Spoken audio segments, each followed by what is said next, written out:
So once again, everyone, welcome to Charities Cultural Services Center's college application presentation.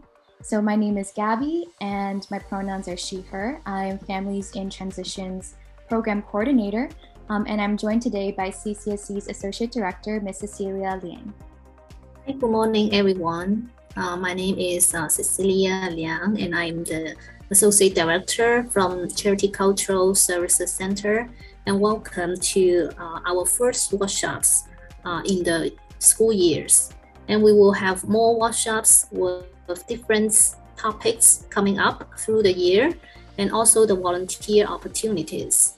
So I hope if you're interested in it, you can stay to the end, and Gabby will give more introduction on all the services and activities our program provided. Thank you so much. Thank you for your attending. All right, thank you, Ms. Cecilia. So going to our next slide. I'm just going to briefly go over the agenda for today. So first going to do introductions.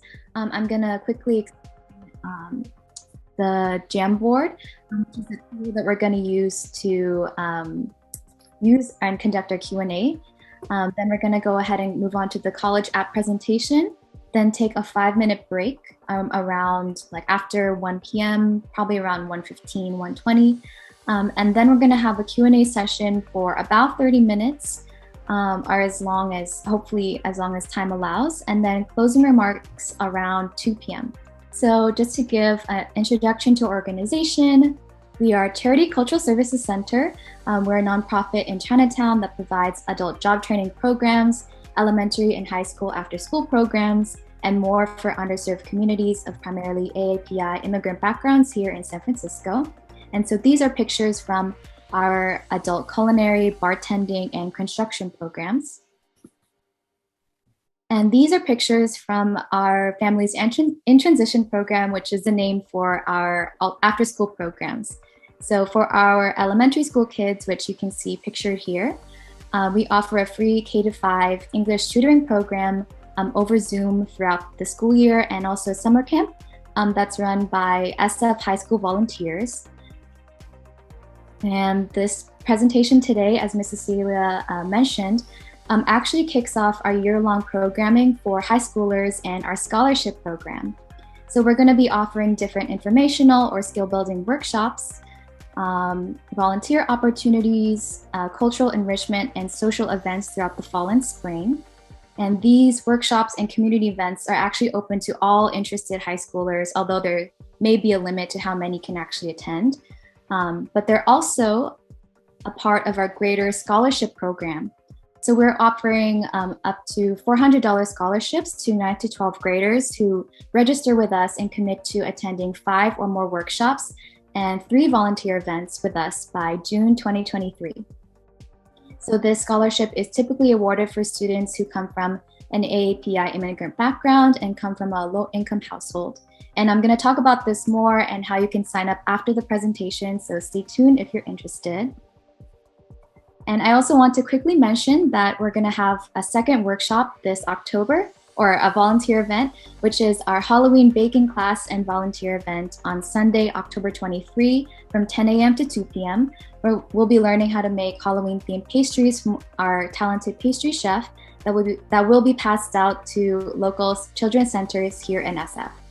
I'm also going to be setting out this flyer and sign-up form after the presentation as well. So just to quickly explain our Q&A session, so how we're going to do questions today is through 2 ways. First, if you have like a short question or clarifying question, you can raise your hand in the Zoom, or you can send it in the chat, and then I will then just ask our speaker to pause so that you can either unmute and ask your question, or I can ask your question for you in the chat. Otherwise, if you have maybe a more specific or longer question that you'd like everybody in the group to hear, please save it for the Q&A session after the presentation. Sorry if you hear the background noise going on. But to make this a bit more interactive, we're going to conduct the Q&A using a Google Jamboard, which I'm going to explain. So a Google Jamboard is basically an online flashcard tool that everyone can edit and use at the same time. So I'm gonna drop this link in the chat. So if everyone can click on the link, it'll lead you to this Jamboard where you can write down all of your questions for the session. So basically, please keep this link open. And if you have a question, you can write it down here and I'll show you how. So you click this sticky note icon on the left, then you're able to type in your question here and choose whichever color you want for it. You click save, and then you should be able to move your sticky note with your question around the Jamboard. And you're gonna have 3 cards to put your questions on, but I can also add more if there are more questions. So just go ahead and put your questions on here, keep this link open, and then we're gonna be using this for a Q&A session later. So if you're struggling to figure it out or you would like me to write your question, just chat me privately in Zoom and I'll write your question out for you. And lastly, if you have any private question or concern at any point during the presentation today, you can also just privately chat me to let me know and I'll do my best to answer. And so without further ado, I'll go back to presentation. I'd like to introduce our wonderful speaker for today. So I've shared a bit about her background on our flyer and sign up form, but I'm very excited to share that she was actually my former college counselor when I was a high school student at St. Ignatius College Prep in the Sunset District. Our speaker has not only encouraged me along my own academic journey, she's truly one of the most hardworking persons I know, who has helped so many Bay Area students with achieving their goals and accessing equitable college opportunities throughout the years. She's an amazing student mentor and hero. I'd like to please welcome Ms. Maria Vaccaro to start her presentation, and I'll stop sharing mine. Hello, everybody. So great to see all you guys. What an honor, what an honor. But I think the really hardworking people are you guys because it's Saturday afternoon and you decided to hang out with me. So let's make sure it's useful and ready. And then we're going to start the show in a second. So give me a moment. I'm going to share my screen. And again, please ask any questions. I love questions. It's all about you. It's all about you. And just to let you know, in my 30 years of doing this, I've been honored to work with amazing students and colleagues from UC Berkeley, UCSF, graduate program for their medical school, Skyline College, Thurgood Marshall. Yes, I see you SFUSD kids, ICA, and then currently St. Ignatius. And then I also do some great work with the wonderful students at First T of San Francisco, which is the CBO program here. But we're not here about me, we're here about you. So this is about information about the changes and also pathways for colleges. But there's so many, right? And there are a lot. And so hopefully we could demystify it, raise some questions, and then raise some great opportunities for you. So I just want to let you know, there are resources out there. There are a lot of resources, and we're going to kind of play with some of them right now. So your tax dollars that your parents pay for already do some of these type of different programs. So let's look at some of the government ones. So right here, you're going to see here is College Scorecard. What is this? This is a tool that you could search for schools, but let's just say you didn't know much regarding about the new school UC Merced. So I type in Merced on here. Boom, I see all the schools related to her. This is free information for you guys. And then right here, you will see, okay, it's rural. What does rural mean? There's not much around, basically, okay? That it's a public institution, it's medium-sized school, and it gives you graduation rate, average salary, right? Starting, right? So average salary that students get after they graduate. How much are some students paying? So some are paying more, some are definitely paying less. So the UCs are really great schools for financial assistance. It'll also show you different types of majors and programs. So whether you are a senior trying to finalize your list, making sure that everything's great, understanding the costs of a school, this gives you an idea, like if my family makes this much money, how much would I be expected to pay out of pocket, not including loans, or if I make this much, right? There's different other tools here. We talked about graduation rate, but did we talk about the happy factor retention rate? 85%, not too bad considering one selective school called Stanford is just about 90%. So a lot of students tend to stay there. We want to make sure they come back sophomore year. Here talks to you about the debt of a school, right? You want to make sure you're as least debt-free after college, right? So that you can be a homeowner. Yes, that's so important, right? So you don't have any bills. And then we're going to talk about strategies how to reduce that debt as well. A lot of information, right? And then also diversity is really important, right? Geographically, how many people are residentially being there, right? Based on socioeconomic diversity, right? This is the amount of students who are considered Pell eligible. That means their family has a certain income that the government considers low. That's how many students attend at this UC Merced. And then here breaks down the ethnicity of the students. This is not my title, but it's the government's title. But this means basically for here is like international students. These are basically international. And then there's the acceptance rate, right? You got to make sure you have those likely schools. So UC Merced could be that 85%. It's fairly high, but there are some schools a lot lower. And then we'll talk a little bit about testing. And the testing part, I really want you to take your notes, even if it's on your cell phone, because there's going to be a different answer for each grade level, and it's probably not what you think, okay? So that's one of the many tools that the government does provide, and it's accurate. But one thing you have to remember, when you're looking at that information for acceptance rate, anytime you see an average, it's 3 years old data.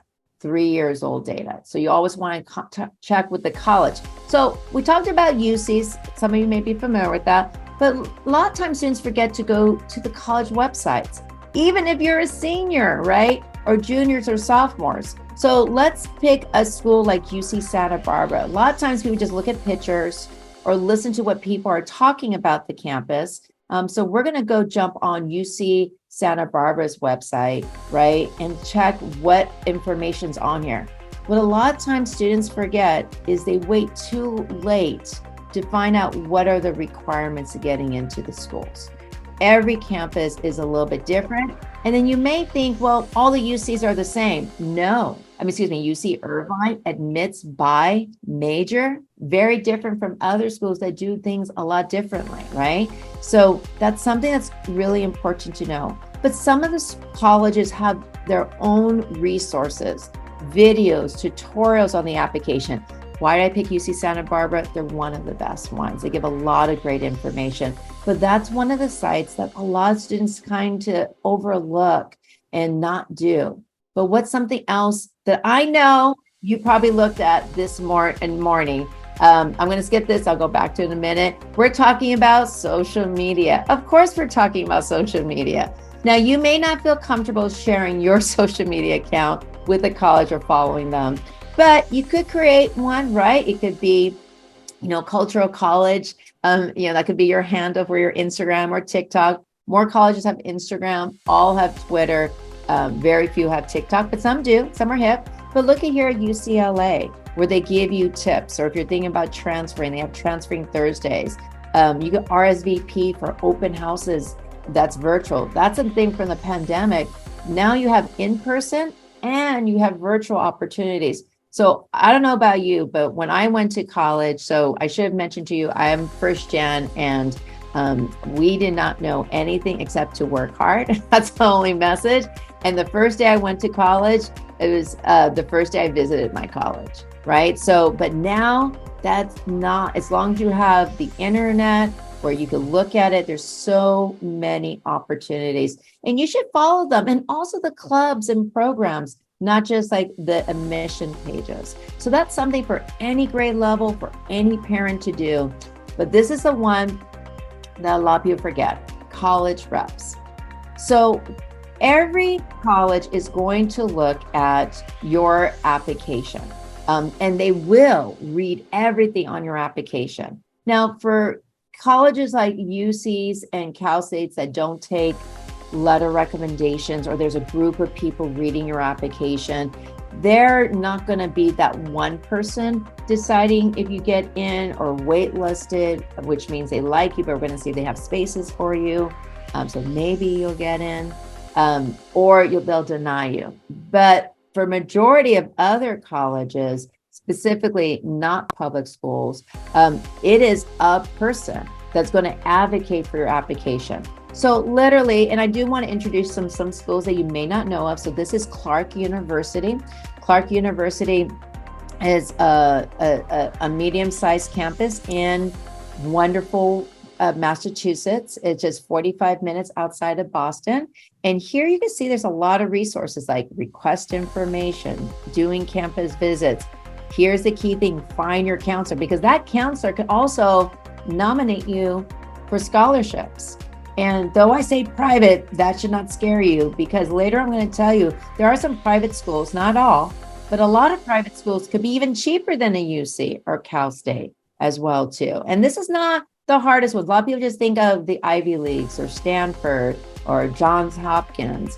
And there are great schools and they will meet the financial aid, but you also want to have a list of schools that are not just only super hard. There's some schools you have to remember that are 200 years older than California, the state. They have a lot of endowment and money and opportunities. So what you do is you just could put in your state, right? Good old California, right? And then let's say I put down Lincoln High School, right? And then what they'll do is they'll go find, if my internet wants to work right now, they'll find you the college rep for you. So they'll give you contact for that person's information where you can email them. Sometimes your school will go reach out to you. So boom, there you go. You see their email to you where they can go and reach out. Some private schools actually have reps in the area, even some out-of-state public schools do. So that's a great opportunity that is overlooked so much for the colleges. So, and you don't have to start junior year, which a lot of people think is a myth. I cannot tell you, I went to a conference with all the colleges in the nation, and you know what they said? Start early. That's the key thing they've been saying, is start early. And it's not a lot of times when they do visit at my high school, they say, hey, there are any 9th or 10th graders. So do not wait. All right. I don't know if you played this game. I did when I was super little, many moons ago, called the telephone game, right? Literally, you know, when you're with your buddies and you said, hey, did you hear?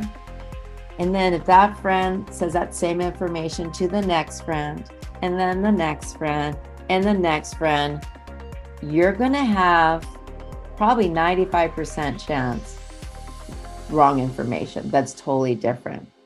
One thing I tell even my own students that I work with, trust what is in black and white, or trust what the college is. If there's a question that I'm not sure about, I'll go on the phone with my student, put the college on speakerphone. You could also call the college, but check what's in black and white or what the colleges want. It doesn't matter what everyone else is saying or thinking, because they're not making the final decision. It's that college, that university that is. So please be careful about when people play on the telephone game or just doing everything by hearsay. All right, but now we need to go into the nitty gritty, the real hard stuff. And it's not blank, but we're gonna kind of look at things like courses and A to G lists. This is about stuff you need to know, whether you're a 9th, 10th, 11th, or 12th grader, activities and next steps, right? So these are different things that all the colleges are looking for admissions, whether it's a UC, a Cal State, a private school, if it's an out-of-state public university like University of Oregon, if it's an Ivy League like Harvard, Yale, those super selective schools like Johns Hopkins. They're going to look at all this information. You may go, this is too much, this is too fast. Don't worry, we're going to break it down all together, okay? So let's talk about the grades and A to G. One thing that's really important to be aware of when you're looking at a lot of your courses is your ability of who you are. It's really important to own up that, hey, this is what I can do. I don't have to be like that next person or like my older brother or younger sister, I need to be the best in my own ability, but also challenge myself, right? And what do I mean by that? So let's look at one school's graduation requirements, right? You may think like, I know this is simple, right? So this is one of our local schools here in San Francisco. And what colleges are looking at, they'll see this profile. What is the graduation requirement of the school? And did you just meet the minimum, right? Successfully with a C grade or higher, or did you go beyond that, right? But you want to make sure you have that balance of that. So that's something that's really critical to look at, so, and a lot of times people think, well, I'm a freshman, I have plenty of time, but your specific school may have specific requirements. So you want to make sure, you really want to make sure that you're doing a schedule where you're producing the best grades, but also illustrating challenge. Sometimes I have students like, oh, I have to take every AP and no. You want to show your talent. I had a student get into a very selective school, did amazing stuff in her humanity classes, like her English, social science. Math was their struggle. They weren't engineer, computer science, or business major, so that helped. But they also did great things outside of the classroom and they still got into amazing schools. So how do I know? Like, isn't it just about the GPA?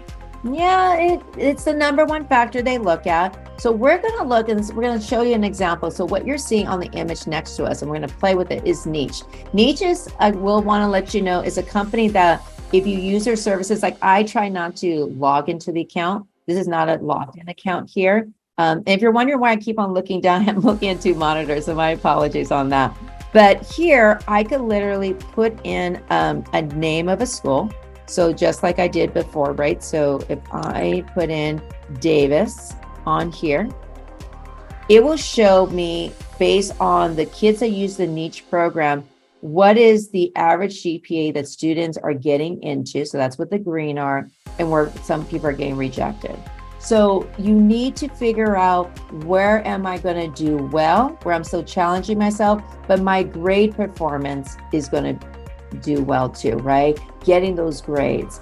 Because especially for California students, if you're wanting to go to public universities, they're becoming more and more competitive. And here's the reason why. Our legislators, the people who make all the decisions, our government, are not budgeting that as a priority. So I'll tell you, this is, my soapbox now. Everyone should be involved in politics because it does impact you. So if you had an older sibling that went to college 3 years ago, even 2 years ago, it's a lot easier when they apply than there is now. And that's only because of budget cuts and spaces. So that's why it's really important to kind of know what are the minimum requirements, and then always what colleges are kind of striving for. But let's talk about this A to G. Now, some of you may be very familiar about A to G, and some of you may be, what is she talking about? So the public schools in California use this list called the A to G list. So let's look at one school, let's say, for example, Lincoln High School. And there's a lot, right? So that's why I use them. So you want people in San Francisco. So every high school in the city will basically submit their courses, say, hey, UC system, hey, Cal State. So that's San Francisco State, Cal Poly San Luis Obispo, San Diego State, UC Berkeley, UCLA, UC, you get what I'm talking about, right? There's about 31 public schools on there. Did I do my math right? No, 32, sorry.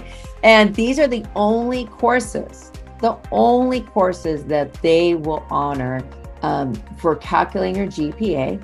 Now, if you kind of mess up a little bit ninth grade year, you may hear a rumor like ninth grade doesn't matter. It does matter, because if you got that D in English, you're going to have to make it up later on, because you have to still meet the course requirements, right? If you look back here, English was 4 years. I had a student that went to a school, they got a freshman class, art class, got a D. And you think art, no big deal. Well, really? Because here this says 1 year of art. They had to go to night school, then make sure that was on the A to G list while doing college application, financial aid, and scholarships, just to make up that course. So it's really important to look at the whole picture. So they calculate grades starting 10th grade, only A to G, and they stop at 11th grade. Summer school 11th grade is the last one for any of the UCCSUs. However, though, it's really important they know that they look at all 4 years. Did you do them successfully 9th grade year? How many A to G? Seniors, did your A to Gs complete the minimum requirements that you see up here? And in addition to that, did those seniors, challenge themselves, right? If you're always getting A's in a subject and never taking an honors or AP, and if your school offers it, what's going on? If your school doesn't offer honors or AP, they do not penalize you on that. Okay, so the other thing is that's important to know is that it's really important to have connections with your 11th and 12th grade teachers. What am I talking about? Well, is just it to get the good grade? No, it's a little bit more than that. It's literally about making sure that they get to know you and so they can write about you. Yes, I'm talking about letter recommendations. So letter recommendations are coming from, they want your junior and 12th grade teachers. And you may think, wait, no, but my sophomore teacher loves me. And I'm like, yes, they could love you, but that's in the eyes of colleges a long time ago.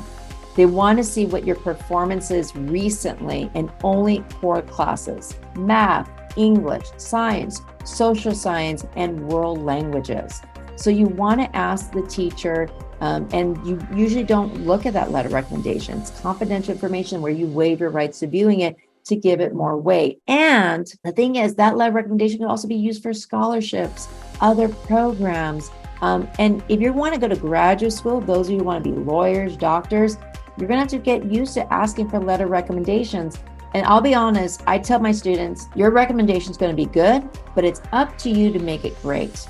Let me get to know you. Let me talk about how you're trying to challenge yourself in a balanced nature, right? It's really important because I had a student literally the other day, a teacher says, you know what? They're so overly involved in everything that I can't write them a great letter recommendation because they're not doing the work that they're able to. And so that's why that you always will keep me hearing balance. It's something we all need to practice, whether young or old. But hey, if you're a 9th and 10th grader, I know you're out there because you're a superstar. Why are 9th and 10th grade teachers so great? Because they can recommend some cool programs for you. This is one of the programs some of our students get recommended from different schools, whether private, like the Architecture Foundation of San Francisco, where they do cool designs. I've had other students do bridge competitions with PG&E. Other teachers, hey, let's write a grant for Toshiba. Those are the things that are going to make you look, oh my God, they're doing great beyond the classroom. That's something that a letter grade won't say. And you can see like all these different schools that other students have participated in. So some real cool stuff. But you know what's really cool? That you're all late on, but not too late, is this thing called free community colleges. True story. I have a lot of kids, adore them all. They're my rock. And when my 8th grader finished school, I said, and he was one of those that, could do really well, in classes. It wasn't really hard. It's fairly easy. So what he did is he took some community colleges for free. And what he did was those became transferable to the college list. So we have 116 community colleges in the nation where you can go and take any classes. So this just gives you an example of all classes that students can take from Skyline to get transferable. Public schools in California love this because that means this is one less class you need to take. Again, you want to make sure this should only be for students who are doing well. If you're struggling a little bit in school, excuse me, it's hard to balance. You could do what's also called this concurrent enrollment during the summer. I do not recommend your first class to be math, English, or science because this is college level. I had someone take a math class. I said, I told you not to take math. They got to see. That means when they start college, it's a 2.0. But hey, if you get a B, the colleges will calculate it as a 4.0. So there's a lot of great opportunities there. And then what's another thing about grades? It is linked up. It's called AP exams. So most of your schools here in San Francisco offer what's known as AP examinations. Now, You may have heard that UCs and CSUs will no longer take the SAT or ACT test for admissions. It's only test free, but all colleges, UC, CSU, private or public, will all take AP exam results. So if you are a good tester, or even just a good student, if your school offers AP Human Geography, AP English Language, find out from your counselor at your school which AP exams, look at all of them, I write down here, that you could take it. Maybe you never took the class, but you're a native speaker in one of these languages. You can still take that AP exam if your school allows you to. There's also a program called UC Scouts, yes, from the UC system, that offers scholarship where you could take them online if your school does not offer that. So it's a great opportunity. So even if a school is test free or test optional, and you know you're pretty good on tests. I have some students who are not even that good on tests, but they got a 3. So the score is smallest is a 1 to a 5. Just remember, if you take it 12th grade year, it still helps to get college credit, but won't help in college admissions. But if you take it any time sooner, that'd be great. And you definitely want to check with your advisor. So some great opportunities. So don't underestimate that. And then testing. Okay. Remember I said take out your notes? So we're going to have to, because we have a lot jam-packed in a short amount of time. So we want you to understand what's happening in testing. Right now, seniors, so I'm going to talk to the seniors directly. There are 1,800 schools that are test optional. Pretty much it's just public schools in Florida, Georgia, University of Tennessee, military academies, MIT, Georgetown are the only schools that require SAT or the ACT test. Meaning you have to, otherwise an incomplete application. So what does that mean for the class of 2024, our juniors? Well, a majority of them are still going to remain test optional. There are a handful like University of Texas in Austin who have decided they are not going to be test optional next year. So you want it, remember I said about going to the college website, find out or email that rep, hey, when will you find if you're test optional next year? But I will say for the juniors, for most of you, for the class of 2024, it's all test optional. And here's the reason why. They've had record number of amazing students and campuses. And one of the key things that's really key as you're looking at all those things is that, you know, test option doesn't mean test disadvantage. It's just like, think of it, if I send in some poor test scores, then that's kind of like putting in like a poor letter recommendation to a school. That doesn't help you. Right? So if you know by now if you're a good tester or not. So if a school's test optional, just don't take the test. If you are a sophomore or 9th grader, you want to email the schools. Majority do not know the answer for the class of 25 or class of 26. So that's something you want to email them and find out, but focus on who you are. I remember I did this same summer presentation and a family says, well, my kid struggles in testing. So where's a tutor they should get? I'm like, stop. If they're not good in testing, focus on these other talents, right? Which we just mentioned, classes, community college, and then we have the other thing we're going to talk about too, that often students tend to overlook. And what is that thing? That thing is activities in you. So kind of decide on what you love to do, right? It may be a hobby where you're knitting and you decide to give things back for, like, you created a club for knitting and giving back to others. So that's something that, don't underestimate your hobbies as well. Maybe you're a self-learner, you like to learn about computers, right? But there's programs like Mission Bit, where it's another nonprofit that gives you technology access to learning about computers, or Tenderloin codes, right? There's so many other free programs that are opportunities for you. But again, it goes back to you. What do you love? And if you don't know what you love, well, find out some things, but don't overschedule yourself, right? Pick about a couple of different things to do. But a lot of times, I didn't know this was important, family responsibilities. I don't know about you, but my parents had to run their own business. And every morning before school, yes, I'll translate this, I'll type this out for you. I always had to write things out. I never thought that was important. Heck yeah, it's important. It helps me in so many ways now, helps also in so many other ways for the colleges to demonstrate my empathy and understanding of the world that a lot of people overlook. So when you look about volunteer opportunities, it's really important to kind of look at what are ways that you can give back. Your school may have a great list of volunteer opportunities, but here you could see, like, here is a volunteer match where they could give you like programs in teens and also various parts of the city as well too. So that's something that's really great. The thing is, it's not about, I've had a lot of students go, oh, I have 1,000 service hours. And then I'm like, okay, so what's the impact? Well, what do you mean? I volunteer here, here, here, here. Okay, you're going to have to communicate to the colleges the impact you made in the community. I remember one student volunteer at St. Anthony's Diner. They started freshman year and they just continued with it. They didn't go into all these other fancy camps, this and that. And her essay was mainly about the people that she got to know over the 4 years. The stories, understanding the struggles, their strength, circumstances she'll never truly understand, but it was also something that was, the impact was mainly she felt it was for her versus for the people she was volunteering for. That said a lot. And also she got a huge merit scholarship too. Speaking of merit scholarships, and yes, every college application will ask you, maybe except for the Cal States, have you won any awards? Now, maybe your school give academics, and don't underestimate those activities award, but there are scholarships that you could start off freshman year. You see this picture over here? That Voice of Democracy is due this month, open for 9th, 10th, 11th, and 12th graders. Yes, you get up to $30,000 of free money. Yes. And here's scholarships.com. These are one of many scholarship programs.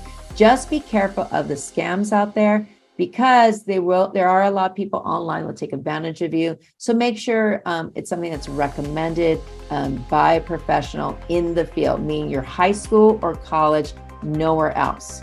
Okay, because a lot of people. Oh, amazing. Okay, I'm so glad. I wasn't able to see the questions before, but thank you so much for adding your questions. Oh, I'm so happy about that. All right, so there's a lot.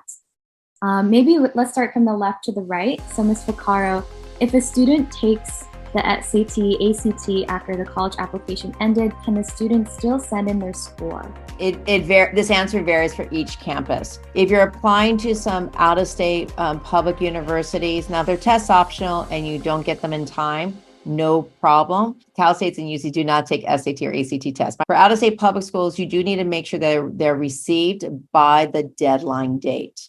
So sometimes test administration scores could take 2 to 4 weeks. So you want to send them in right away. Some schools, if you're applying early action, they have a November 1st deadline. Usually per the colleges, if you take a September, October test, maybe they'll get it in time, and rushing the scores does not help. It's pretty much just kind of batched all at the same time because of the processing. So just to reiterate, yes, if you already taken if you take the test at a later date, it's okay. But if it's early action, it should really be September, October test. If you're applying regular decision, December will be the last test. Again, only for those schools that are test optional or test required. So I heard MIT will require SAT next year. Is that true? And will other colleges follow? Yeah, so MIT does require it this year. So for fall 2023, will other colleges follow? So if you know Tony Stark, right? You know, he went to MIT. So if you know Big Bang Theory, those guys went to Caltech. And I went to Caltech literally, and I asked them, hey, so dude, are you going to follow what MIT? Exactly your question. And go, I'm quoting, we don't care what MIT does. It's based on our data. So what they're doing right now from Stanford to Caltech, not the UCs or Cal State, because they've done their research already, because they made a decision before lockdown. As they said, we're going to study to see how successful our test optional kids are. So the kids who submit with no test scores they're being followed to make sure not only are they doing well in school, but they also graduate. So that's why the class of 2024, schools are going to still remain test optional, but for class of 2025, 26 is a question mark. And that's going to be vary. So majority of schools are saying, hey, we love this. We're getting great applicants. Other ones, like we want to wait to see what the data is. You're going to get a mixed bag. And I know that's kind of hard, but you have to remember there are about over 13, well, God, you saw over 1,800 colleges that rate test optional. That's going to remain the same. I mean, we're only talking about maybe a handful of schools that will not be continuing being test optional. So email those colleges to find out. If you're class of 2024, most things are going to be the same, except there's a few, like I told you, like UT Austin is going to require the test. For the ones that do a lot more work is the class of 25 and 26. But test optional is here to stay. It's just a question is how many. Great question though. Mm-hmm. And also just a clarifying question, because I know I have this question too when I was applying. Mm-hmm. When you say email colleges, do you what contact information do you mean? Like from the website or a specific counselor or? Yeah, so every college website will have like admissions at the college name. So if you go to remember when we went to UC Santa Barbara, Clark University, or UC Santa Barbara, you go to the bottom of the screen, email us your questions. Sometimes you could DM them on Instagram, right? Or as we showed earlier, the Clark University, I could go ahead and I could just put in the search engine like college rep for California and it'll pop up. California's a big state, so sometimes I'll ask for your zip code in San Francisco. So that's really important to do. So you can always email them or use your school counselors to find out that information. But remember, I don't think I put the link on there, but I'll put it on right now on the chat. Fair Test updates that information. It's a nonprofit organization that who's been an advocate for test-free, test optional for many years. How can parents support their children's college application process? Great question. I think the goal is think about when your kid's in middle school and you're helping them their high school application, you're really their manager, right? Oh, let's look at this. Let's figure this out. When you're in high school, you really have to be their consultant. It has to be student driven. There's a reason why colleges, and I always tell parents, do not contact admission, but your student can. But I think you need to just check with them once a week, a day that they're okay with, and just maybe 10, no more than 30 minutes. How are your classes coming up there, a ninth grader? What are you doing inside or outside of the school that you enjoy, right? If you don't enjoy it, cut it off. Let's find something else. Let's email so-and-so if there's another program or call somebody else. And then you have to kind of check your back pocket and say, all right, to have an honest conversation with them, how much can you afford for school? Is probably, besides doing all the college applications and waiting for the results, one of the top things that students stress about is the financial aid. But if you can have some times okay, maybe I'll search for the scholarships, right? Let's find that one scholarship, once a month that you could apply to, whether you're a 9th, 10th, or 11th grader, or maybe I'll fill out the financial aid. Students, if you're out there and you're doing it all on your own, I see you. I truly feel you because I was there. Please make sure someone is helping you with that. Feel free to call the government for questions. Yes, there's a hotline called 1-800, the number 4, FED, FED, aid. Just to make sure they're not alone. And if parents, if you don't know, just encourage them to find someone who knows. And if someone closed the door and says, I don't know, or doesn't sound like they know what they're talking about, say, well, do they show you where to find this information? Even for my own students, I say, well, trust what's in black and white. That's really critical. So moving on, can you explain what the FSA ID is? Yeah, and I think that one, I'm going to pull it up right now so you could see it. So if you literally just type in FSA ID, you're going to come up with this screen over here. Hopefully you could see it, and Gabby will let me know if not. And that's all I put in there. And then you're going to create it. So this is a way to log into create an account to do your financial aid form. You do not have to wait till senior year. So you're not doing your financial, you're just creating the FSA ID. You could be a freshman, a sophomore, junior, but it's to fill out your financial aid forms. So this gives you all the information and insights. So I'll put this video and link on here. There's also extra videos on our YouTube channel that's available for you to getting that information. So FSA means the Federal Student Aid Identification. One parent must have it, one student. In order for you to fill out the FAFSA for your senior, you'll need to have that. But that is something you definitely do not want to share. So that's something that's really important not to do. Because it's your private Social Security information. Also, if you are undocumented, because I have undocumented students at my school, there is a program called California Dream Act that colleges do use as well. Can you go over the specific components of a college application? So this is the account Common App that goes to over 1,000 different schools. You could literally create an account on here, regardless of what grade level, and it'll roll over your information. You just don't want to enter any information for the college specific ones. So here, if you go to my Common App, you'll see that the colleges are looking at a lot of different information, right? For your, where you reside. So yeah, your zip code makes a difference. What type of resources do you have?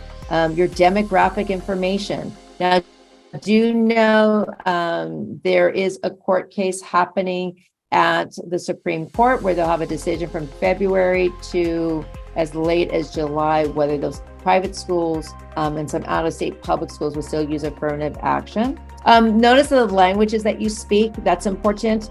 Also, the UC schools will ask that question.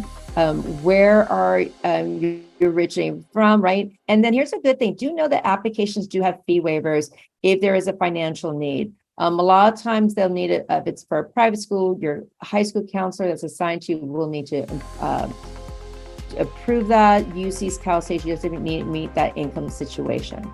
They'll also know like what your household makeup is, right? Because the bigger your house, a lot more activities. Being first gen is something also is a factor they'll look at. So why are they asking you all these information? Because you think like, well, it's just about grades. Like, no, it's a lot more than just grades and what your course is. And then guess what?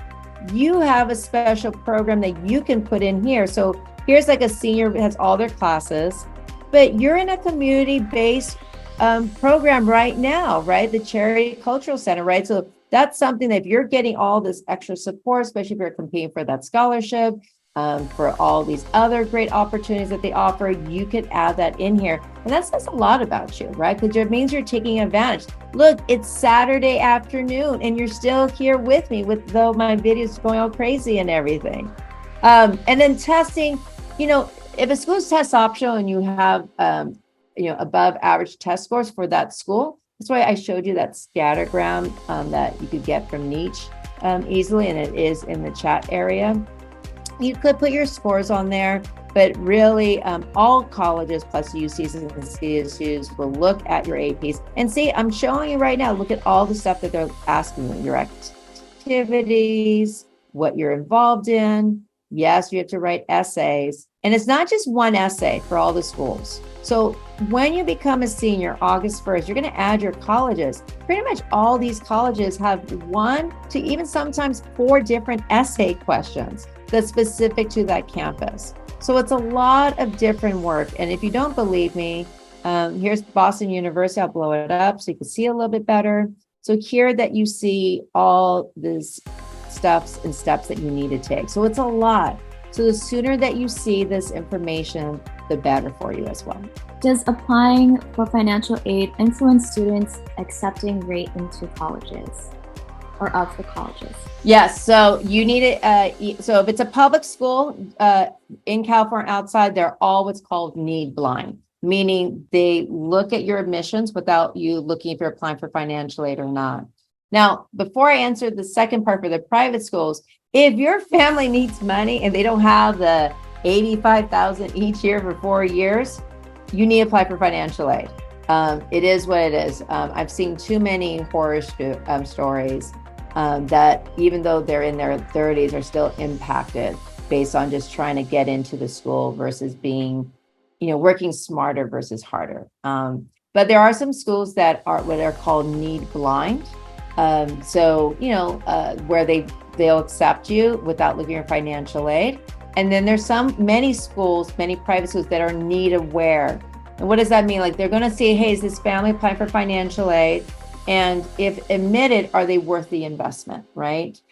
So it just varies on the financial aid process. But if you want to know, feel free feel free to email that college representative, but you don't need to do it for publics, only for the private schools. Mm-hmm.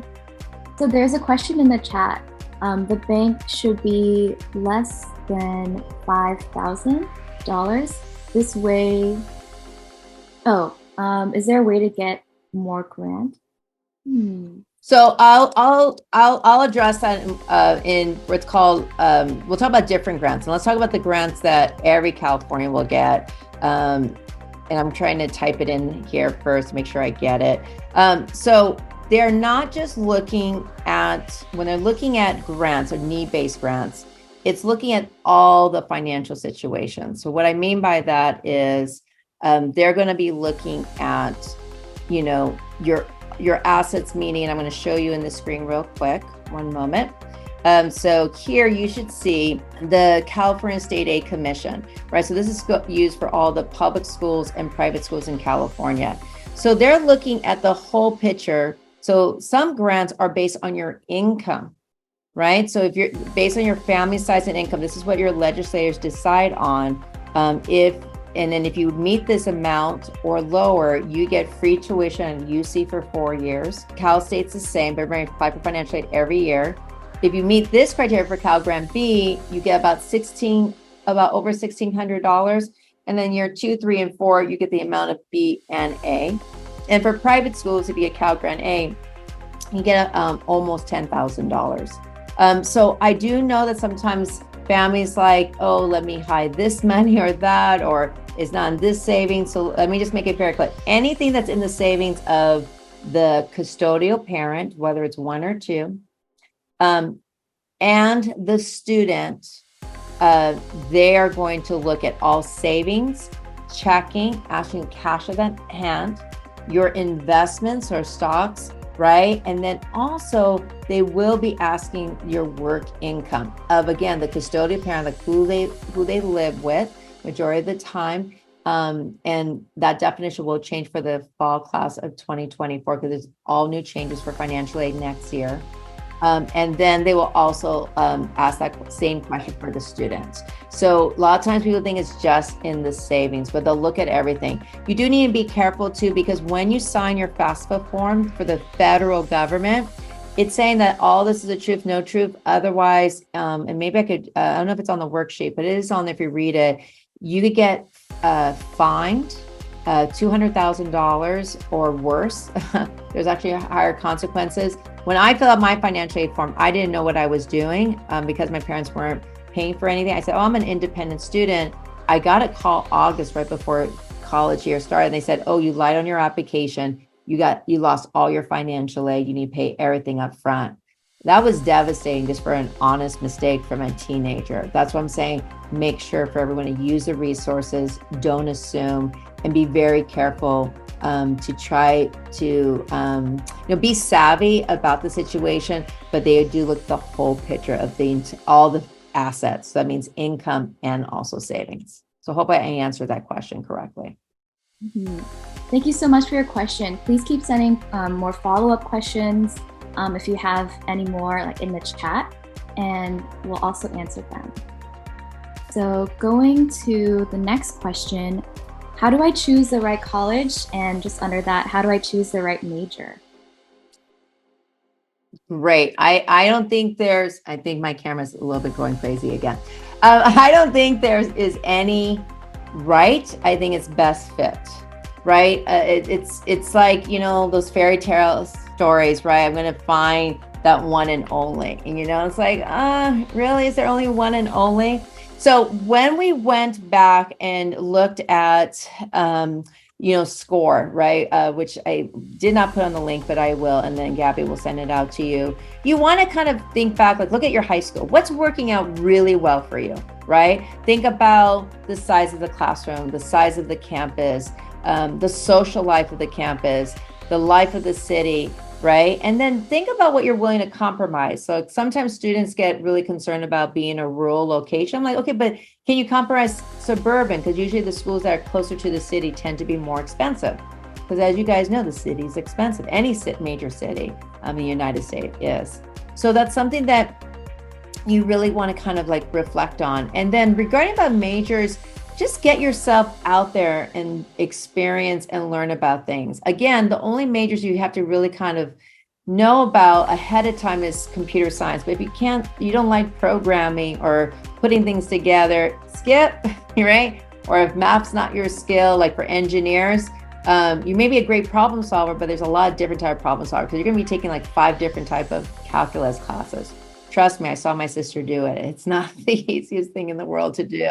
But I think the thing is kind of and not to narrow your choices, right? To have a broad, because even if you're a senior right now and you have a college list this big, you know, in 6 months you're going to change, right? There's some people who go to college and they change their minds. Like, well, I followed the money and it was miserable. I know someone who went to a school that was an amazing scholarship opportunity, and that's all they did. They want to put a strain, but it was so big. It was so urban. Yeah.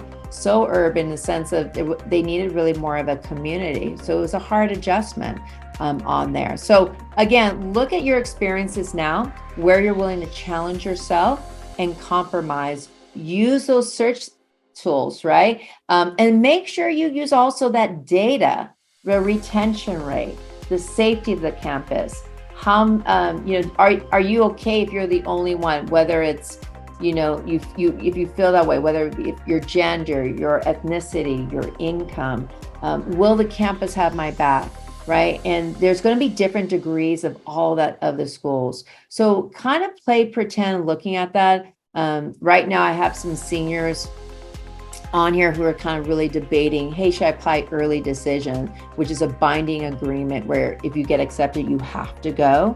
And then I tell the student, well, just pretend, like play pretend, like if based on all your research, there's a great website called like ratemyprofessor.com where students rate the school and the professors, right? Even the social life. One person I was working with, we did that for one school, and the school was so academically focused. She's like, I want to have a good time.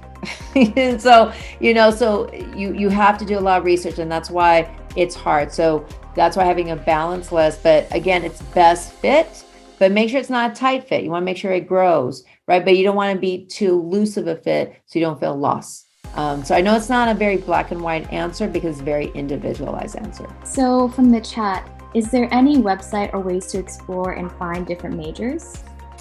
Yes. So I kept saying I was going to share it, and my fingers are not fast enough. So right now there is that free tool called AppScore. If you want to create an account, it's also another application system that the coalition is merging. So you can look at all majors across the nation. If anything, there's too many. Then I also put on the chat on here, we didn't do it during the presentation, but College Scorecard is another one where you could put in the major on there as well. And then if you go to Big Future, and I'm typing it in right now, collegeboard.org, it's the AP people, right, who make the advanced placement test. If you do the college search engine, they do a great tool of looking at not only majors, but also campus size. So all those 3 websites will be great tools for you to use. Awesome. All right, so I think we'll extend Q&A session like 5 minutes more so that we can have more questions answered. So how do you get access to, so how do you get access to campus visits, and what time would you recommend starting to do campus visits? Okay, I'm instead of me telling you, I'm going to show you. So bear with me for a moment. So I'm going to go back to the screen. So here is College Scorecard. So no, you won't find that information here, but I'm going to pick, let's say, let me go pick up a school. So let's pick something that's far away, right? So if I go, okay, so I'm going to put Boston University campus visit, right? And then I go visiting Boston University, right? And this is, I would do for any school, public, private, you name it.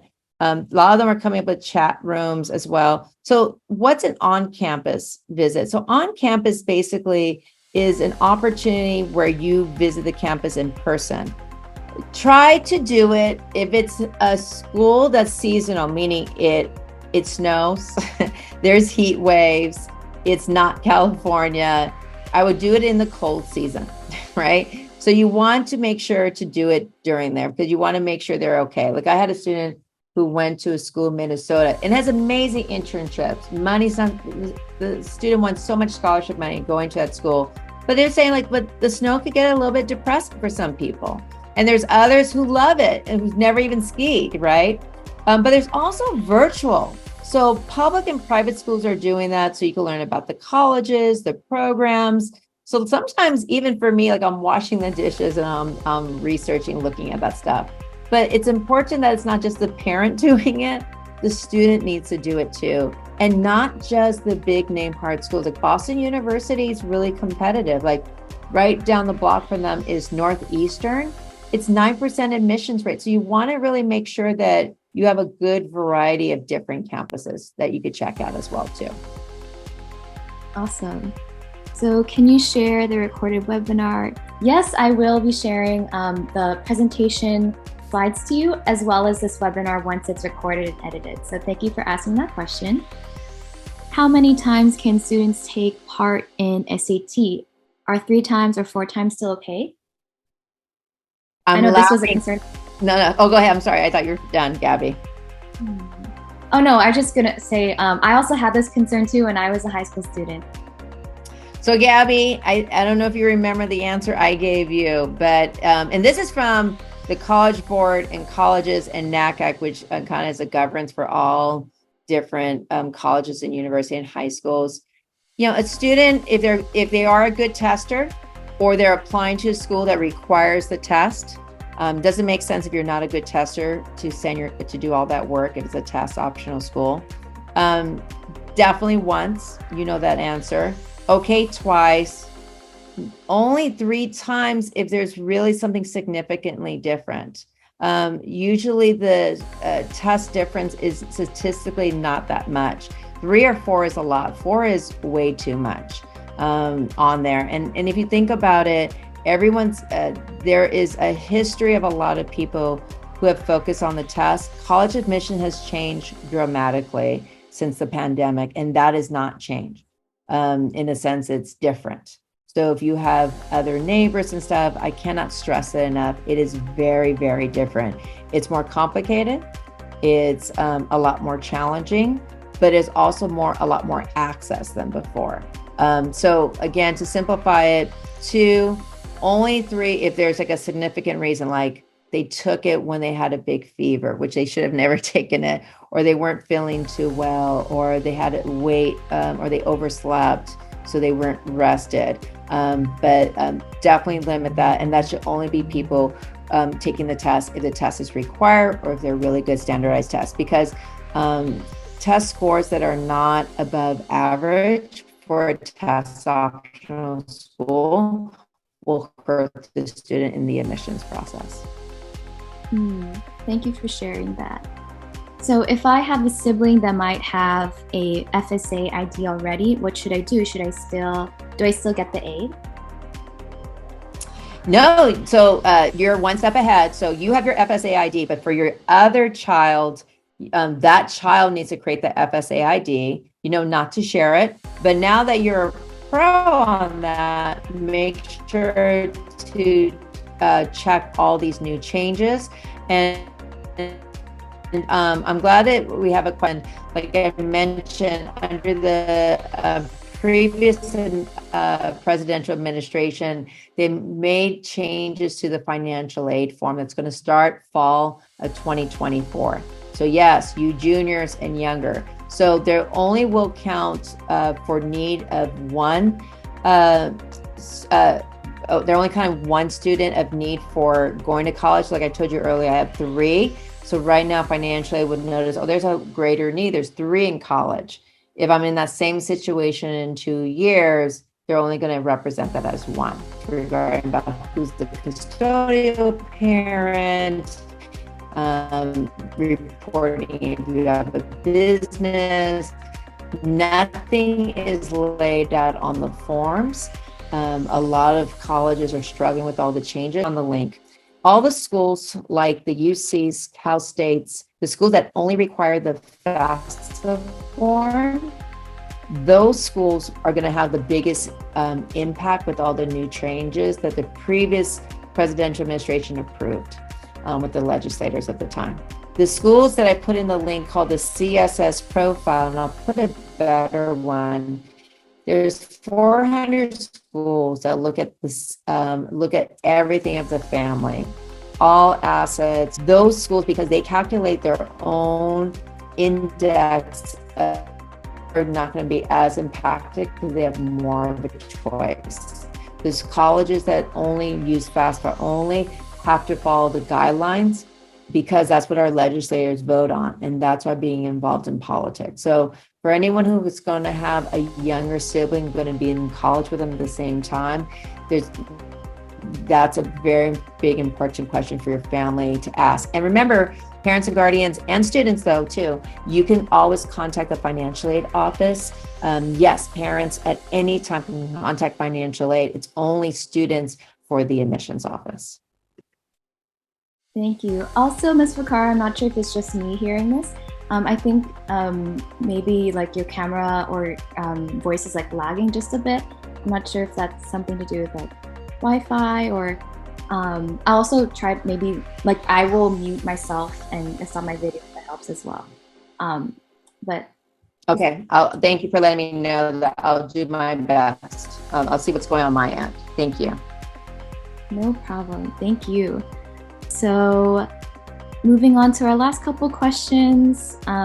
If SCT/ACT are not required for the UCs, would you recommend the students taking it, assuming if the students feel confident in testing? Oh, I love how you worded that. So yeah, so if a student is confident as a standardized test taker, yeah, go ahead, take the test. Don't feel like you need to prepare. Just take it because it's a state public school. A majority of my students, both at my high school and the CBO I work at, are not, but they're focusing on their leadership roles, showing like how they are great, and they're taking community college. They're transferable, and they're taking AP results. What time does each college application open? So they open up, so get your paper and pencils ready. It's a different answer for all of them. Basically, they open up August 1st for the UCs. Cal State's open October 1st.